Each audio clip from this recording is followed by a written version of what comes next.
بسم اللہ الرحمن الرحیم۔ شروع اللہ کے نام سے جو رحمان و رحیم ہے۔ الہاکم التکاثر حتی زرتم المقابر۔ تم لوگوں کو زیادہ سے زیادہ اور ایک دوسرے سے بڑھ کر دنیا حاصل کرنے کی دھن نے غفلت میں ڈال رکھا ہے، یہاں تک کہ اسی فکر میں تم لبے گور تک پہنچ جاتے ہو۔ غفلت میں ڈال رکھا ہے۔ اصل میں الہاکم التکاثر فرمایا گیا ہے، جس کے معنی میں اتنی وسعت ہے کہ ایک پوری عبارت میں بمشکل اس کو ادا کیا جا سکتا ہے۔ الہاکم لہو سے ہے، جس کے اصل معنی غفلت کے ہیں، لیکن عربی زبان میں یہ لفظ ہر اس شغل کے لیے بولا جاتا ہے جس سے آدمی کی دلچسپی اتنی بڑھ جائے کہ وہ اس میں منہمک ہو کر دوسری اہم تر چیزوں سے غافل ہو جائے۔ اس مادے سے جب الہاکم کا لفظ بولا جائے گا تو اس کا مطلب یہ ہوگا کہ کسی لہو نے تم کو اپنے اندر ایسا مشغول کر لیا ہے کہ تمہیں کسی اور چیز کا جو اس سے اہم تر ہے ہوش باقی نہیں رہا ہے، اسی کی دھن تم پر سوار ہے، اسی کی فکر میں تم لگے ہوئے ہو، اور اس انہماک نے تم کو بالکل غافل کر دیا ہے۔ تکاثر کثرت سے ہے اور اس کے تین معنی ہیں۔ ایک یہ کہ آدمی زیادہ سے زیادہ کثرت حاصل کرنے کی کوشش کرے، دوسرے یہ کہ لوگ کثرت کے حصول میں ایک دوسرے سے بڑھ جانے کی کوشش کریں، تیسرے یہ کہ لوگ ایک دوسرے کے مقابلے میں اس بات پر فخر جتائیں کہ انہیں دوسروں سے زیادہ کثرت حاصل ہے۔ بس الہاکم التکاثر کے معنی ہوئے تکاثر نے تمہیں اپنے اندر ایسا مشغول کر لیا ہے کہ اس کی دھن نے تمہیں اس سے اہم تر چیزوں سے غافل کر دیا ہے۔ اس فقرے میں یہ تصریح نہیں کی گئی ہے کہ تکاثر میں کس چیز کی کثرت اور الہاکم میں کس چیز سے غافل ہو جانا مراد ہے، اور الہاکم یعنی تم کو غافل کر دیا ہے کہ مخاطب کون لوگ ہیں۔ اس عدم تصریح کی وجہ سے ان الفاظ کا اطلاق اپنے وسیع ترین مفہوم پر ہو جاتا ہے۔ تکاثر کے معنی محدود نہیں رہتے، بلکہ دنیا کے تمام فوائد و منافع، سامان عیش، اسباب لذت اور وسائل قوت و اقتدار کو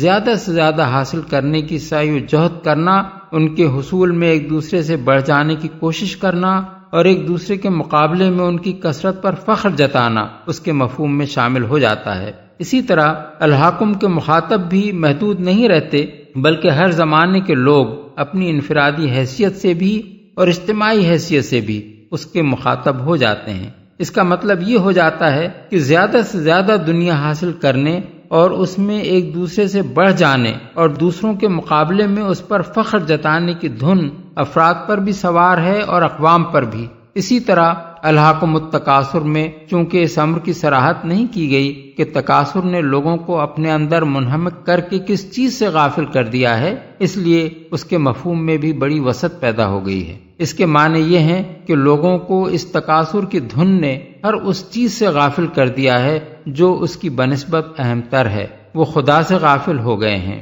عاقبت سے غافل ہو گئے ہیں، اخلاقی حدود اور اخلاقی ذمہ داریوں سے غافل ہو گئے ہیں، حقداروں کے حقوق اور ان کی ادائیگی کے معاملے میں اپنے فرائض سے غافل ہو گئے ہیں۔ انہیں معیار زندگی بلند کرنے کی فکر ہے، اس بات کی کوئی فکر نہیں کہ معیار آدمیت کس قدر گر رہا ہے۔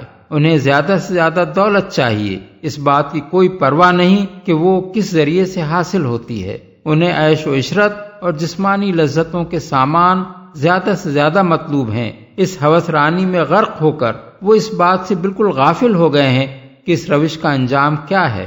انہیں زیادہ سے زیادہ طاقت، زیادہ سے زیادہ فوجیں، زیادہ سے زیادہ ہتھیار فراہم کرنے کی فکر ہے، اور اس معاملے میں ان کے درمیان ایک دوسرے سے آگے نکل جانے کی دوڑ جاری ہے۔ اس بات کی فکر انہیں نہیں ہے کہ یہ سب کچھ خدا کی زمین کو ظلم سے بھر دینے اور انسانیت کو تباہ و برباد کر دینے کا سر و سامان ہے۔ غرض تکاثر کی بے شمار صورتیں ہیں جنہوں نے اشخاص اور اقوام سب کو اپنے اندر ایسا مشغول کر رکھا ہے کہ انہیں دنیا اور اس کے فائدوں اور لذتوں سے بالا تر کسی چیز کا ہوش نہیں رہا ہے۔ لبے گور تک پہنچ جاتے ہو، یعنی تم اپنی ساری عمر اسی کوشش میں کھپا دیتے ہو اور مرتے دم تک یہ فکر تمہارا پیچھا نہیں چھوڑتی۔ کلا سوف تعلمون ثم كلا سوف تعلمون ہرگز نہیں، ان قریب تم کو معلوم ہو جائے گا۔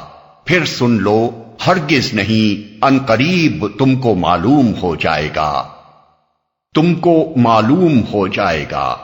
یعنی تمہیں یہ غلط فہمی ہے کہ متاع دنیا کی یہ کثرت اور اس میں دوسروں سے بڑھ جانا ہی ترقی اور کامیابی ہے، حالانکہ یہ ہرگز ترقی اور کامیابی نہیں ہے۔ ان قریب اس کا برا انجام تمہیں معلوم ہو جائے گا اور تم جان لوگے کہ یہ کتنی بڑی غلطی تھی جس میں تم عمر بھر مبتلا رہے۔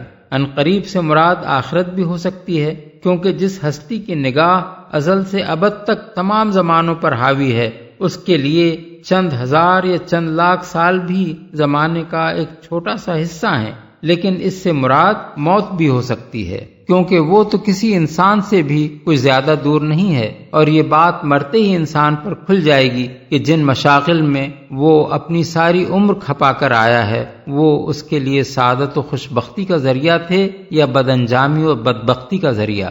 كلا لو تعلمون علم اليقين لترون الجحيم ثم لترونها عين اليقين ثم لتسألن يومئذ عن النعيم۔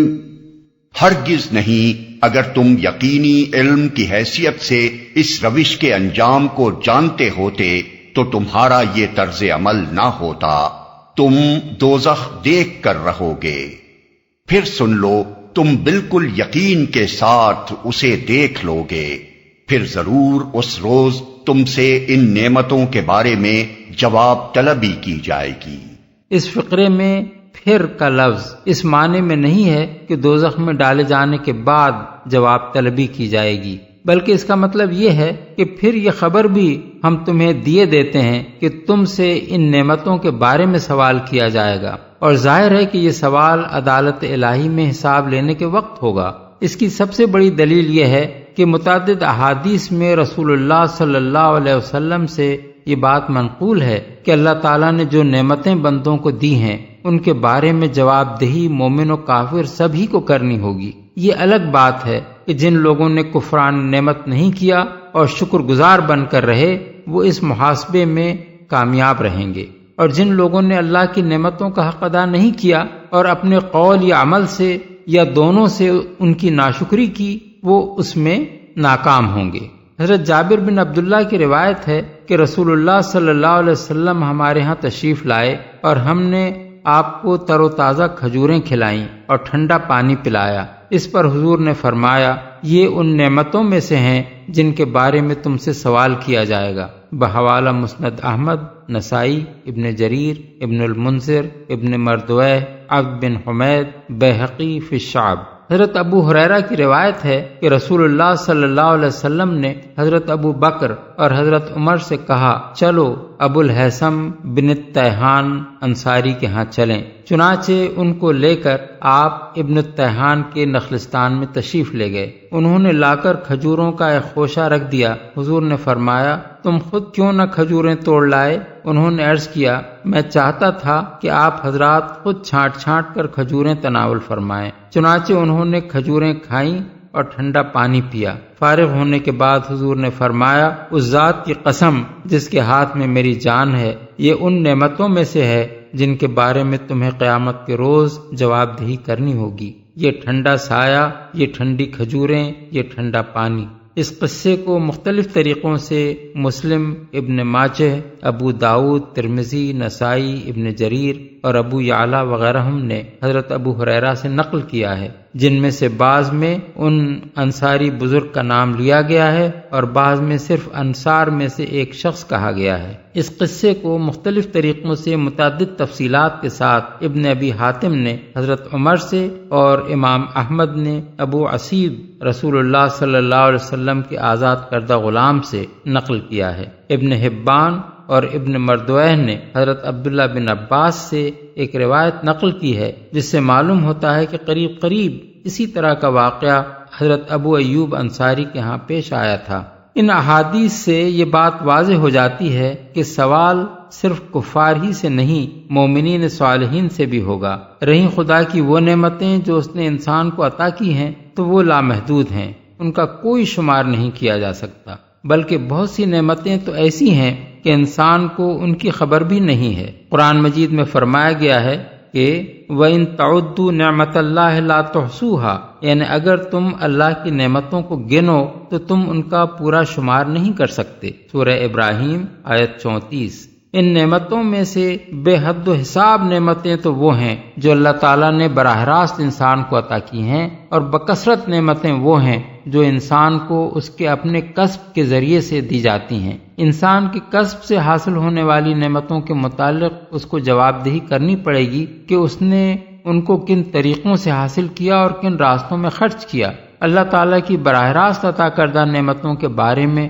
اسے حساب دینا ہوگا کہ ان کو اس نے کس طرح استعمال کیا، اور مجموعی طور پر تمام نعمتوں کے متعلق اس کو بتانا پڑے گا کہ آیا اس نے اس امر کا اعتراف کیا تھا کہ یہ نعمتیں اللہ کی عطا کردہ ہیں، اور ان پر دل، زبان اور عمل سے اس کا شکر ادا کیا تھا، یا یہ سمجھا تھا کہ یہ سب کچھ اسے اتفاقاً مل گیا ہے، یا یہ خیال کیا تھا کہ بہت سے خدا ان کے عطا کرنے والے ہیں، یا یہ عقیدہ رکھا تھا کہ یہ ہیں تو خدا ہی کی نعمتیں مگر ان کے عطا کرنے میں بہت سی دوسری ہستیوں کا بھی دخل ہے، اور اس بنا پر انہیں معبود ٹھہرا لیا تھا اور انہی کے شکریہ ادا کیے تھے۔